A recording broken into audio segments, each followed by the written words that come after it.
So in this, the last of our boom videos, I'll be showing you how to sequence your patterns. Now I have 3 patterns. Let me show you pattern chaining. Now to get to pattern chaining, I need to click down here on the picture of the spanner. And you'll see the boom window grays out and pattern chain is accessed from here. Now I start with pattern 1. I hold the command key and click on pattern 2 and then pattern 3. And the order that I press these buttons determines the order they're going to chain. So if we have a listen now, it's going to go automatically through the patterns one at a time. And back to pattern 1.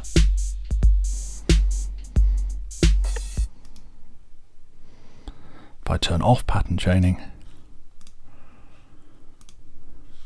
now it's just pattern 2, pattern 1, pattern 3 individually.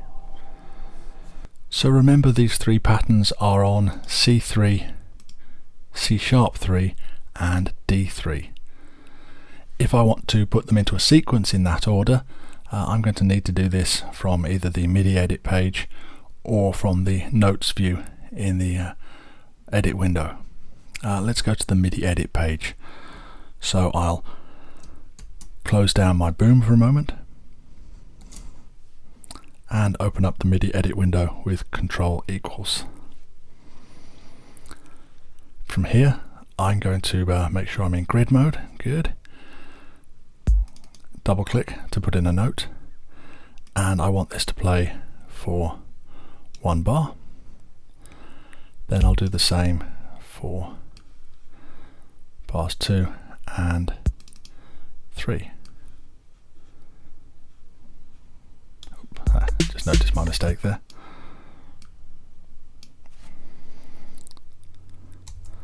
Let's open back the boom floating window, and we'll see when I play my sequence it will go through the 3 patterns.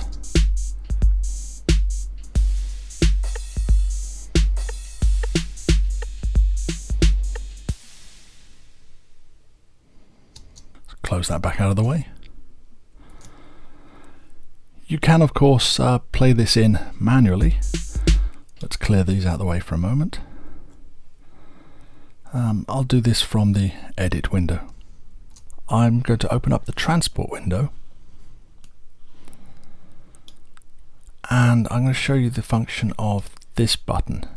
This is wait for MIDI note.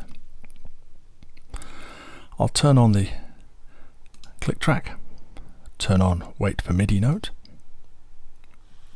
I'm going to check in my event operations input quantize that I have this set on, and I'm going to quantize the note on and note off this time, and I've set the quantize to quarter note.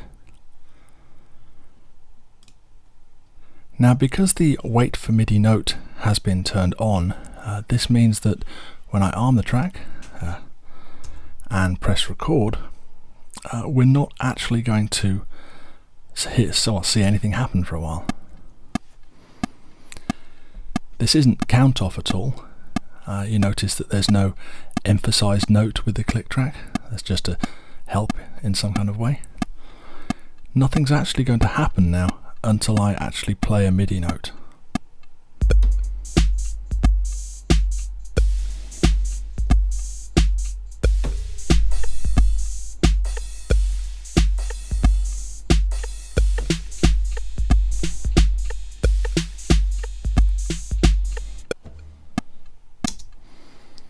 Let's turn off the click. I'm going to use the 7 button on the numeric keypad this time. And now you can see I have my 3 different sequences all playing one after another.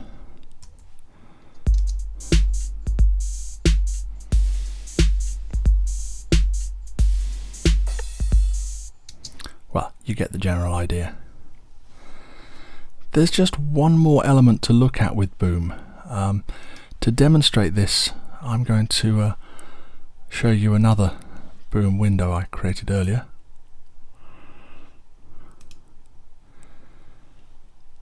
which has got a very simple pattern in it.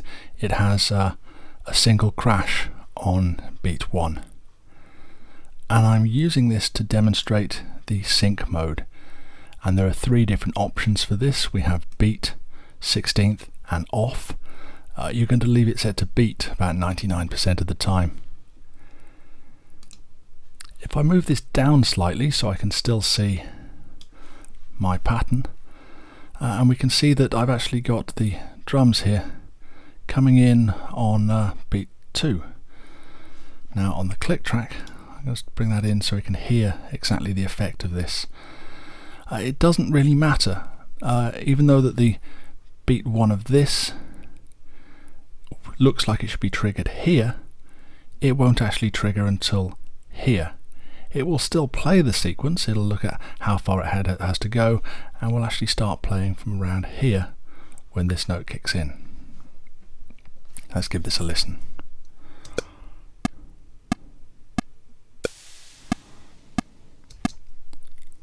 So you saw how the note triggered here caused Boom to play its pattern from midway, so that on the emphasized beat here it played its pattern beat 1. Just show you that again.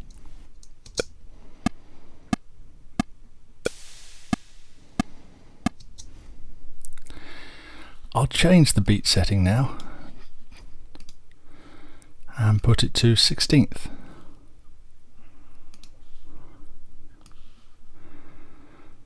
And this time, as you can see, it's actually still triggering beat 1 from where the note starts, and you can hear that the click track is emphasizing on 1, 2, 3, 4, but the pattern isn't actually playing on that emphasis. It's playing 1, 2, 3, 4.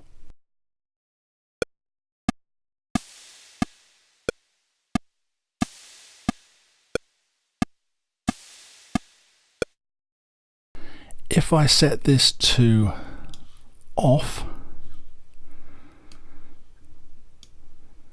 then it's basically going to be out of sync. If you start playing the note a little bit late, everything will play out of time. Let me demonstrate this by going in and moving the note. I'm going to hold the Command key to override the grid control. Here we go. And now we're going to hear Boom playing out of time with the click track.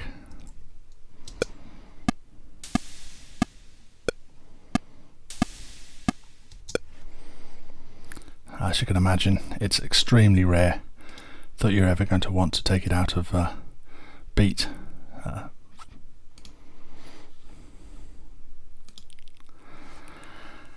And that's about it for Boom.